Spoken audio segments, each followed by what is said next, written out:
The days passed like a quiet song. No abrupt verses, no high notes, just a slow, unfolding melody. Aakash had started waking up earlier now.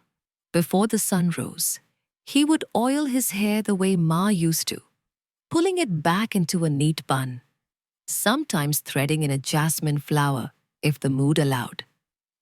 He had learned to drape the sari more elegantly, pleats sharper, pallu resting perfectly on his shoulder. His movements grew more fluid, not forced, but remembered, as if they were already part of him. One morning, he found himself humming an old bhajan while cooking.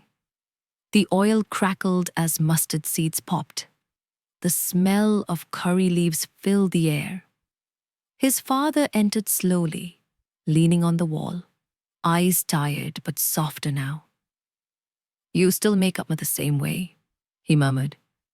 Aakash turned, startled. "Hmm?" His father chuckled. "With too much ghee." A blush crept up his cheek. I thought you liked it that way." "I do," his father replied, sitting down. "You always remembered." He didn't correct the mistake. He just smiled and served breakfast.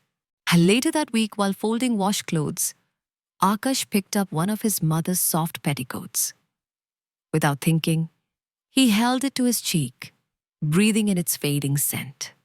The thin cotton, the worn texture. Memories flooded in. Before he realized it, he was slipping it on.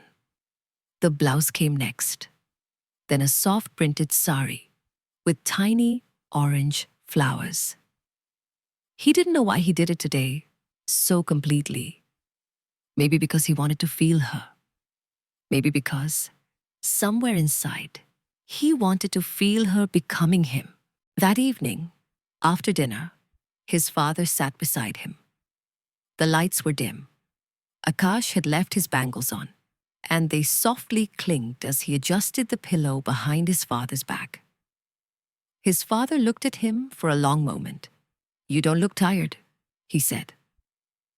"I'm fine," Aakash replied gently. "You look radiant." Aakash looked away quickly, his cheeks flushing. The compliment landed deeper than he expected. Then, his father reached out, fingertips lightly tracing the edge of the pallu resting on Akash's shoulder. "You always wore this sari when we visited the temple, remember?" he whispered.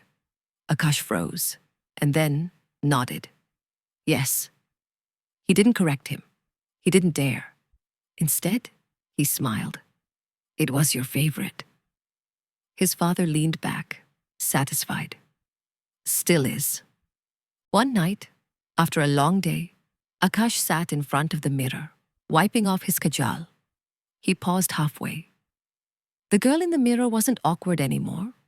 She looked back at him with calm, familiar eyes, her features soft, feminine, peaceful. He touched his cheek, smiled faintly. This wasn't a disguise anymore.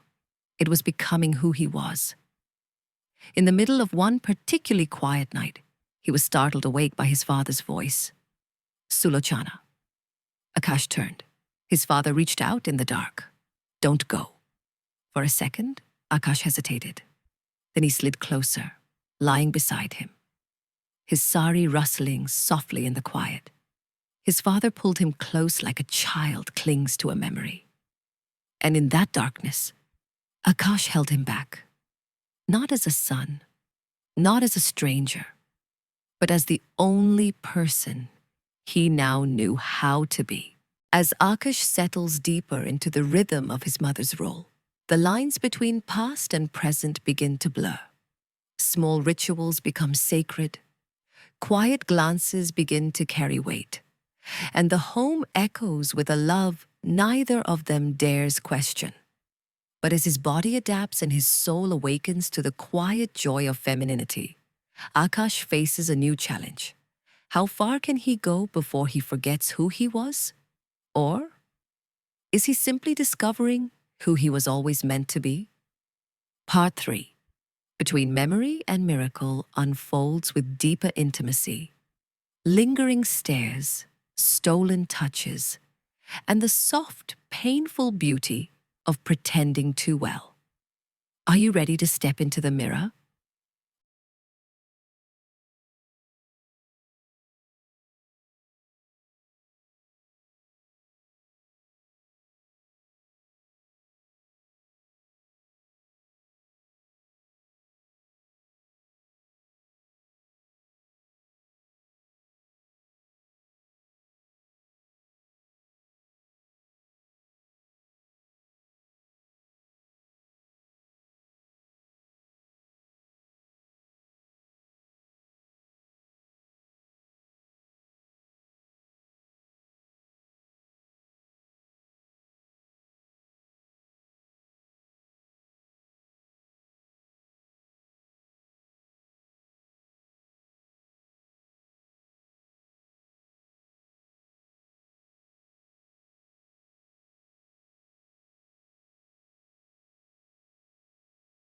What happens next in this journey? You'll have to wait for part 2 of the disguise that became her. This is just the beginning. If this story touched your heart, comment below with your thoughts or your own story idea. Who knows? Yours might be next. Don't forget to like, share, and subscribe to stay connected. Until then, stay tender, stay true. See you soon.